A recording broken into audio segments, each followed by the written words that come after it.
This evening, Michael Clarke hoping to go out a winner in his final test. The retiring captain believes Australia will put up a strong fight in the 5th Ashes test, which starts tonight. You know, Australian fans expect the Australian cricket team to play better than we have done throughout this series, and they expect the leader to lead from the front and stand up. I'm Amanda Shalala and this is Grandstand.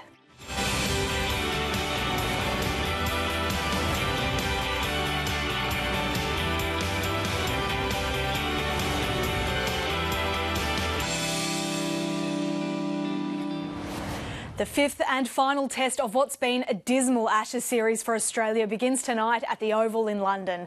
Australia's hoping to salvage some pride by aiming to end the series 3-2 and send captain Michael Clarke out a winner. 3-1 down. Not the way Michael Clarke must have imagined walking away from international test cricket. But the captain says it's been a good innings. I've given my heart and soul to Australian cricket. Every time I've walked onto the field, I've done whatever it's taken to try and help the team have success, whether I've been captain or just a player, and I've loved every minute. Since announcing his retirement, the skipper has copped a good deal of criticism, but he's taking some of it on the chin. Australian fans expect the Australian cricket team to play better than we have done throughout this series, and they expect the leader to lead from the front and stand up. So the criticism certainly warranted. He'll be remembered as one of our outstanding test match cricketers, averaging almost 50 with 28 centuries and a wonderful record as a captain up until this series, unfortunately. The Australians won't have to face fast bowler Jimmy Anderson. Unfortunately, Jimmy is not going to make it. He's gutted about it. But there will be no escaping the man responsible for the crushing defeat, all out for 60 at Trent Bridge. You'd have to say the momentum's with the hosts in a very big way. Just as was the case here at the Oval in 2013, it's all about salvaging pride for the tourists. But England has much to play for too. Now, as then, chasing what would be a record 4 test wins in an Ashes series on home turf. Absolutely, we're here to win. It won't be a glorious end to the Ashes for Australia, but there is still a tiny bit of hope that they could at least give the captain a winning send-off. Barbara Miller, ABC News at the Oval. The NRL's under pressure to clarify the policing of its shoulder charge crackdown after 3 players were cleared of the offence at the judiciary last night. 6 players were cited for the illegal tackle over the weekend, but the 3 who challenged the charge at the judiciary were all found not guilty. I think the fact that I was here just shows that there's a bit of a overcorrection in the rules, and the game's doing the right thing by trying to stamp out the shoulder charge, and a lot of the players are behind that, but there's too much grey area, and I think we need to get on top of that so there's not more busy Wednesday nights here. The NRL says it'll take into consideration last night's judiciary results when addressing future shoulder charge offences. When the Wallabies unveil their squad for the World Cup tomorrow, one player certain to be named is Israel Folau. The code-hopping star switched to rugby in 2013 and has been so successful that he's considered the potential X-factor the Wallabies need to again lift the Webb Ellis Trophy. Neve Owens caught up with Folau ahead of tomorrow's squad announcement. Israel, that was a tough old night at Eden Park last weekend. Has it dented the confidence of the side, or is it just a good reality check that there's still a heap of work to do? I think there's a lot of lessons, for sure. It's looking at the game over the weekend. I'm sure it's before we head off to the World Cup, it could be a blessing in disguise for us. It's we didn't perform that well, but. There's a lot of work to be done before we head over, so we can still have confidence within the group and make sure that we put in the work before we go over and try and perform over there well. On the outside, brilliant step! You're one of the best attacking weapons that the Wallabies have. Do you reckon you get your hands on the ball enough? Not at this stage, no. It's something that I probably need to work on and within the team as well. So, before we head over, I'm sure we'll. I'll find ways to try and get my hands on the ball because I'd like to get a few more opportunities in the game. One of the things you were famous for in the NRL was taking that high ball and falling over the line. We've seen so many tries for Queensland in particular scored in that way. Is that something that you think the Wallabies could better utilise? on a personal level, I'd like to probably see a little bit more opportunities with that strategy in attack.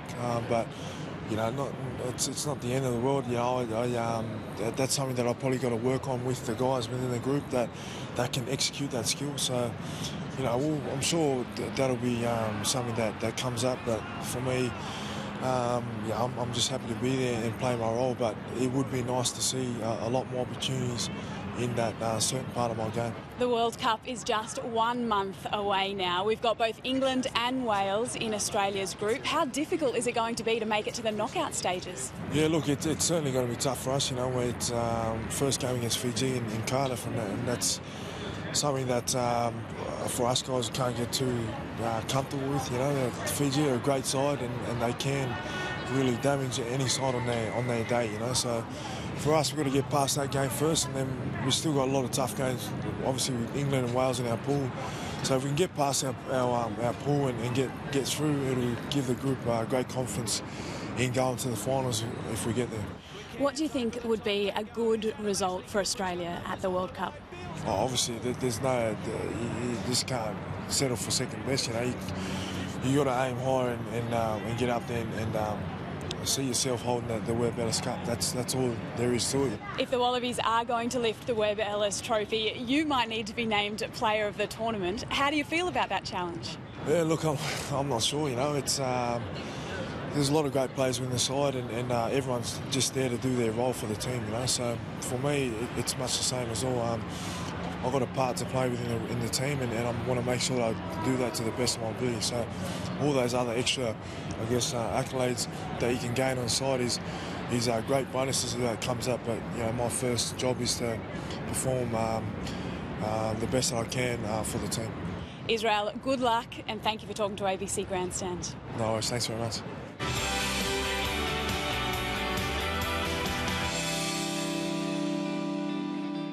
North Melbourne veteran Brent Harvey has signed on for a 21st season in the AFL next year. But Carlton forward Lockie Henderson has been sidelined by the club after requesting a trade. After a 6-year run with the Blues, Henderson says it's time for a fresh start. The 25-year-old addressed his teammates this morning, telling them he didn't want to renew his contract, which ends this season. In response, the Blues are ready to move on. We want players in this establishment that want to assume the responsibility that comes with wearing the Carlton Football Club. He obviously didn't, so the decision from our end was fairly easy. Carlton won't play Henderson again this season to ensure he's fit to trade. We need to provide Carlton with the best possible outcome, and we feel that we'll do that by keeping him uninjured for the next 3 weeks. The future is clearer for Kangaroos veteran Brent Harvey, who signed a new 1-year contract which should see him break Michael Tuck's all-time games record next year. But that's not his motivation to play on. I probably would have hung up the boots if I didn't believe that this club could go, you know, to the pinnacle, and that's to win a premiership. And that's certainly my drive. And St Kilda has made a surprise selection, naming American Jason Holmes. The former basketballer didn't know Aussie rules existed 2 years ago when contacted by scouts.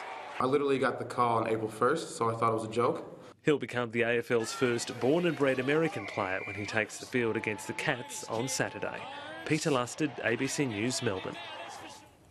The Brisbane Roar's financial woes continue, with players understood to be owed over $200,000.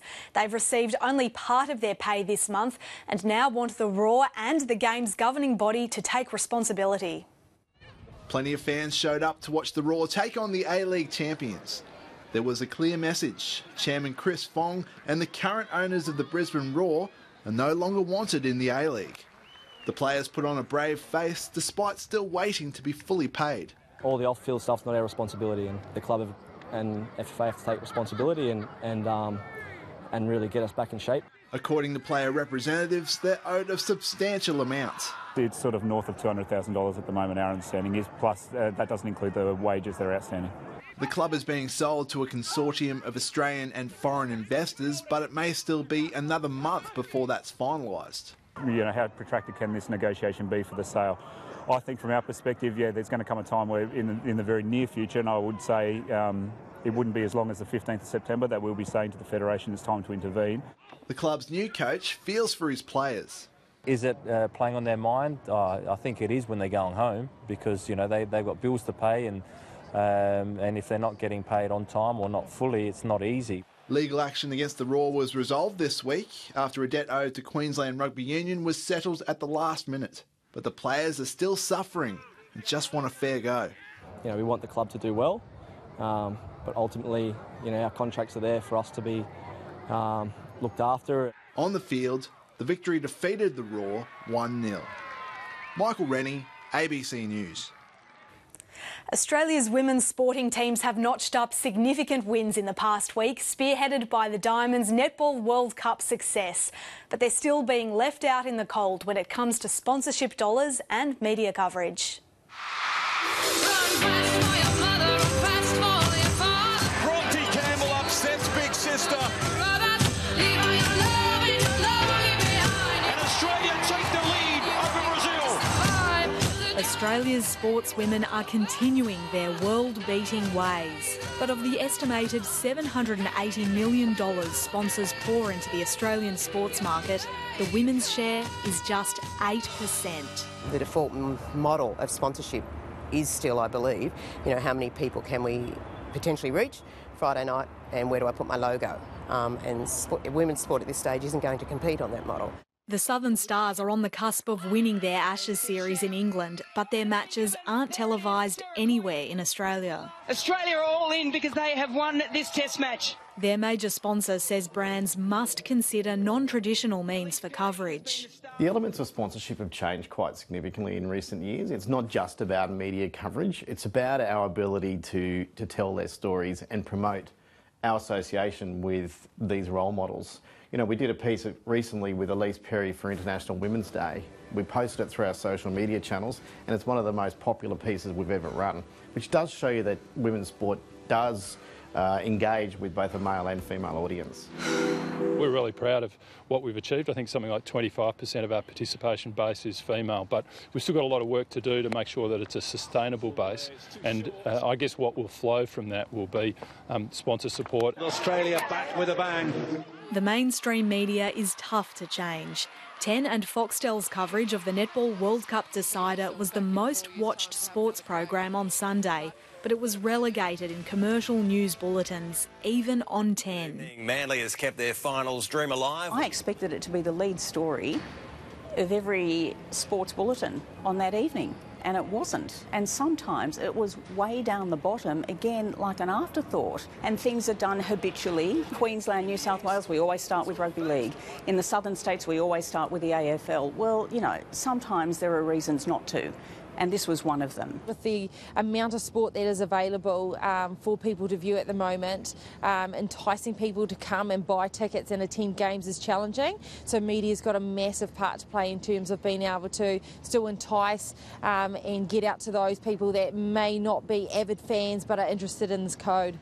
8 matches of the inaugural Women's Big Bash will be shown on free-to-air, and 1 game each round in the W League will appear on Fox Sports. But the WNBL has been left without a broadcaster. The market for women's sport clearly exists, and it's hoped continued success will be the tipping point for sponsors and broadcasters. Very important for big brands to get behind female sport. There's high degrees of participation in Australia, and I think young women are looking for role models. So the more we can support, the more companies like CommBank can support women's sport, the more the young women will be able to reach out and connect with these successful Australian sports people. A lot of women's sport have a lot of good opportunities to offer that don't cost even a quarter as much as the money, that allow a corporate to go in and really make a difference in the community and grow the interest and participation in that sport. As that happens, then I really believe that the media will find it very hard not to talk about it and not to televise it. People say, well, you know, the talent needs to be better, they need to be more professional, but you don't get any of those things without being able to afford the time to do it, so it needs sponsorship. With sponsorship comes recognition, with recognition comes coverage, with more coverage and all of those things growing, the competition gets better. And the competition now is just outstanding across a number of women's sports in this country.